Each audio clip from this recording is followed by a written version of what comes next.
రండిరా మంది ఇదంతా చాలా సార్లు వచ్చారు ఇక్కడికి. అవునా?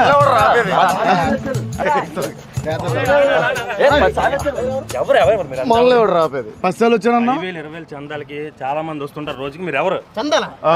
మేము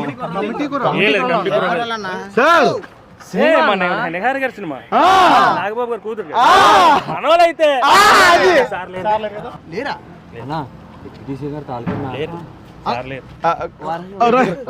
కనీసం వారాహిలో ముట్టుకుని వెళ్ళిపోతాం.